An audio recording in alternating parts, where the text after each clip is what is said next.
शाम के तकरीबन 6:30 बजे चंदू जंगल से शहद इकट्ठा करके घर लौट रहा था।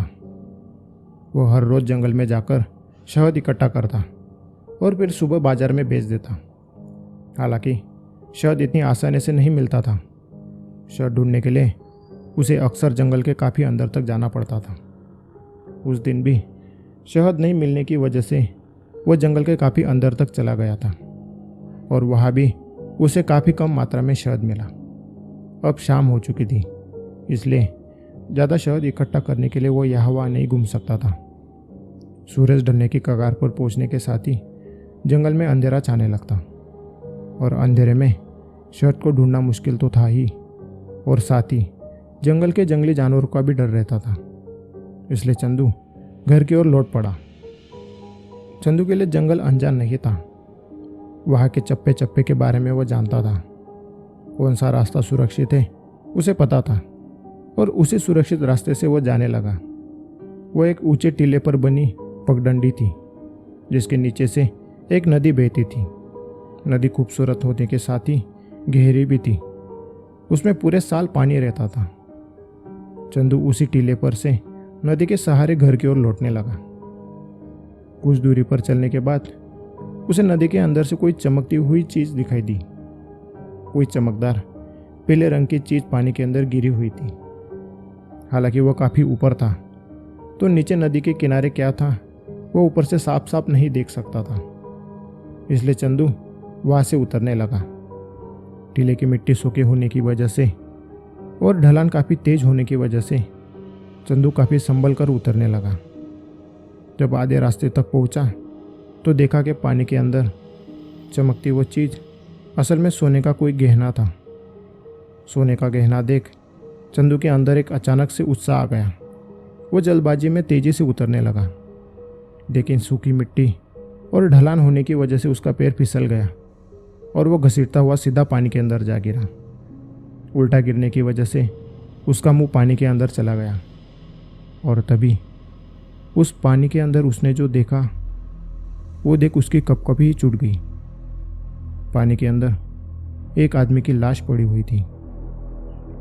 चंदू बौखलाता हुआ पानी से बाहर आने के लिए छटपटाने लगा।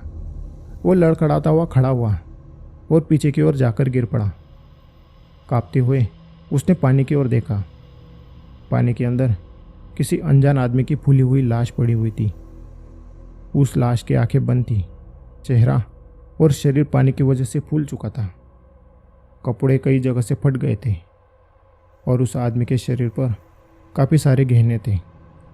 गले में सोने की चेन थी, हाथ में ब्रेसलेट था और दोनों हाथ की उंगलियों में सोने की अंगूठियाँ थी। चंदू ने आसपास देखा। सूरज ढल चुका था और सिर्फ उसकी लाल रंग की रोशनी आसमान में फैली हुई थी। आसपास का पूरा इलाका पूरी तरह से खामोश था और कोई भी नहीं था। उस मरे आदमी के ऊपर से सोने के आभूषण देख चंदू के मन में लालच आ गया। उसने सोचा कि मरने वाला तो मर चुका है। अगर वो उस आदमी का सारा सोना निकाल लेगा तो भी किसी को पता नहीं चलेगा, और अगर वो नहीं निकालेगा तो ये मौका कोई और उठा लेगा।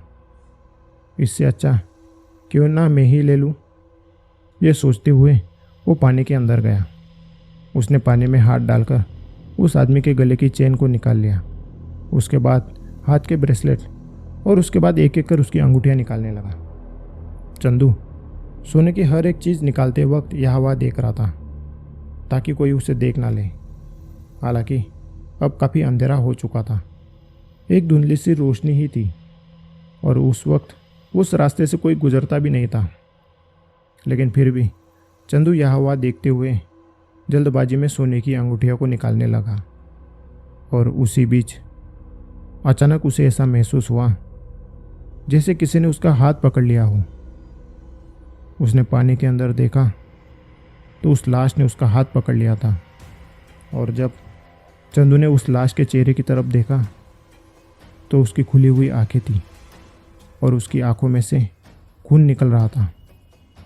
एक तेज चीख चंदू को अपने कान के आसपास सुनाई दी और उसका हाथ पानी के अंदर खींचने लगा। चंदू अपने आप को छुड़ाने के लिए छटपटाने लगा। एक हाथ से उस मरे हुए आदमी की पकड़ को छुड़ाने लगा, लेकिन उस आदमी की पकड़ काफ़ी पक्की थी। वह चंदू को काफ़ी ज़ोरों से खींचने लगा। चंदू उस खिंचाव की वजह से लगभग आधे पानी में चला गया और उसके बाद उसका मुंह भी पानी के अंदर चला गया। उसके मुंह, नाक, कान के अंदर खून से भरा वो पानी जाने लगा। अब चंदू को अपनी मौत नज़र आ रही थी, लेकिन उसने हिम्मत नहीं आ रही। वो तेज़ी से झटके देता हुआ बाहर निकलने की कोशिश करने लगा और आखिरकार जब उस लाश की पकड़ ढीली हुई तो चंदू तेज़ी से बाहर निकला।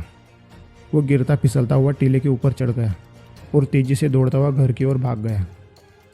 वो पानी से पूरी तरह भीग चुका था, कपड़े कीचड़ के हो गए थे और मुंह के अंदर वो खून से सना पानी जाने की वजह से मुंह से एक अजीब सी बदबू आ रही थी।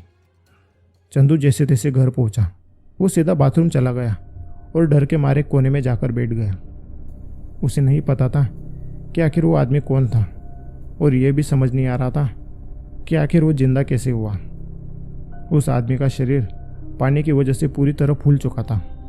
जाहिर था कि उसे पानी में गिरे हुए काफ़ी दिन हो चुके होंगे और यह भी पक्का था कि वो मर चुका था। चंदू समझ गया कि वो आदमी जिंदा नहीं बल्कि मर चुका है, लेकिन उसकी आत्मा ने उसके शरीर को अब तक नहीं छोड़ा था। अब उसने तय किया कि वो कुछ दिनों तक जंगल में नहीं जाएगा। उसके बाद वो नहाने लगा। उसने अपने शरीर पर लगी मिट्टी निकाली। तभी उसका ध्यान गया कि जिस हाथ को उस मरे हुए आदमी ने पकड़ा था उस जगह पर लाल रंग का निशान पड़ चुका था। चंदू ने नहाने के बाद शर्ट की बाही के अंदर उस निशान को छिपा लिया ताकि घर वालों से यह बात छिपी रहे। उसके बाद उसने अपने साथ लाए हुए वो गहने भी निकाल लिए जिसे उसने उस मरे आदमी से निकाले थे। अब गहने कहाँ से आए, किसके हैं, इस बारे में घर वाले तो सवाल करेंगे ही, और यह बात अगर गांव वालों को पता चल गई तो और भी मुसीबत बन सकती है। यहाँ तक कि यह बात पुलिस तक भी जा सकती है। इसलिए चंदू ने उन गहनों को छत के एक कोने में छिपा दिया ताकि सही समय आने पर वह उसे निकाल सके। उस रात उसने अपने घर वालों से ज़्यादा बात भी नहीं की, खाना खाया और चुपचाप सो गया। लेकिन उस डरावने अनुभव के कारण उसे रात भर नींद नहीं आई। बार बार उसे वही डरावने सपने आते रहे, जैसे वो मरा हुआ आदमी उसे पानी के अंदर खींच रहा हो। अगली सुबह जब वो उठा तो उसे अपने हाथ पर एक जलन महसूस होने लगी। उसने अपने शर्ट की बाही ऊपर की तो जिस जगह पर उस मरे आदमी ने पकड़ा था वो जगह काली पड़ चुकी थी। उसे इन्फेक्शन जैसा डर लगने लगा, लेकिन किससे इलाज करवाता। इससे अच्छा उसने मेडिकल से ही जलन पर लगाने वाली क्रीम ले आया और उसे अपने जख्म पर लगा लिया। लेकिन वह जख्म धीरे धीरे और भी खराब होता गया। उसे उस हाथ पर तेज दर्द होने लगा। उसकी रात की नींद भी लगभग खत्म हो चुकी थी। हर रात को उसे वो मरा हुआ आदमी अपने घर के अंदर दिखाई देता। जैसे ही उसकी आंखें लगती तेज दर्द उसे अपने हाथ पर महसूस होता, जिस वजह से वो कई रातों तक नहीं सो पाया। कुछ दिनों में ही उसकी आंखें पूरी तरह सूज गई थी। शरीर से भी सड़न जैसी बदबू आने लगी थी। उसका जख्म सड़ने लगा था। आखिरकार घर वालों को भी वो जख्म दिख गया, लेकिन उसने अपने जख्म के बारे में सच्चाई नहीं बताई। लेकिन जब तकलीफ और भी ज़्यादा बढ़ने लगी तो उसने अपने सबसे नज़दीकी दोस्त को वो सारी बात बताई। उसके दोस्त ने एक सलाह दी कि जितना भी सोना वो लेकर आया था वो सारा सोना फिर से उसी मुर्दे के पास छोड़ दे, और चंदू ने भी वैसा ही किया। लेकिन जब वो नदी की उसी जगह पर गया जहाँ उसे लाश मिली थी, उस जगह पर अब कोई लाश नहीं थी। उसे लगा कि शायद वो लाश आगे बह गई होगी या फिर नदी के तल में समा गई होगी। इसलिए उसने जितने भी जेवरात उस लाश पर से लिए थे वो सारे के सारे पानी में फेंक दिए और फिर वो घर की ओर लौट गया। उसे उम्मीद थी कि अब सब ठीक हो जाएगा, दर्द कम हो जाएगा।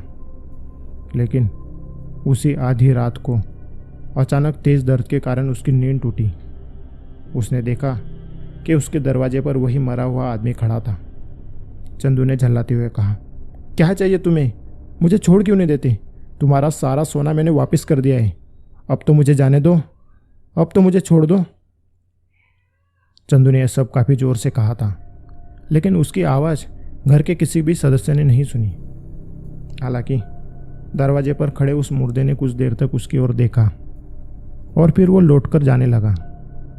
चंदू को मन ही मन में एक ऐसा एहसास होने लगा जैसे वो मरा हुआ आदमी उसे अपने साथ बुला रहा हो। इस डर से छुटकारा दिलवाने का वो कोई रास्ता बता रहा है। चंदू के पैर अपने आप उस आदमी के पीछे जाने लगे। उस गहरी रात की चांद की रोशनी के अंदर चंदू उस मरे आदमी के पीछे जंगल की ओर बढ़ने लगा। धीरे धीरे कर चंदू उसी जगह पहुंच गया जहां उसे वो मरा हुआ आदमी मिला था। उसने देखा कि वो मरा हुआ आदमी टीले से उतरकर पानी के अंदर चला गया। चंदू को न जाने अचानक क्या हुआ, उसे लगने लगा जैसे उसके पीछे जाने से उसके सारे दर्द दूर हो जाएंगे। उसका अपने आप पर काबू नहीं था और वो भी उसके पीछे पीछे पानी के अंदर उतरने लगा। पहले घुटने तक के पानी में गया, उसके बाद कमर तक, फिर गले तक और उसके बाद वो पूरा ही पानी के अंदर समा गया। उसके मुंह और नाक में पानी भरने लगा जिससे उसका दम घुटने लगा। धीरे धीरे कर उसकी सांस रुकने लगी और अंत में उसके प्राण निकल गए। अगले दिन जब चंदू घर पर नहीं मिला तो गांव के लोग उसे यहाँ वहाँ ढूंढने लगे और 2 दिन बाद उसकी लाश नदी के अंदर मिली। किसी को भी समझ नहीं आया कि आखिर चंदू की मौत कैसे हुई। लेकिन जब उसके दोस्त ने चंदू ने जो बात बताई थी वो बात गांव वालों को बताई तो उन लोगों ने भी उस मरे आदमी की लाश को ढूंढने की पूरी कोशिश की, लेकिन उस दूसरे मरे आदमी की लाश कहीं पर भी नहीं मिली।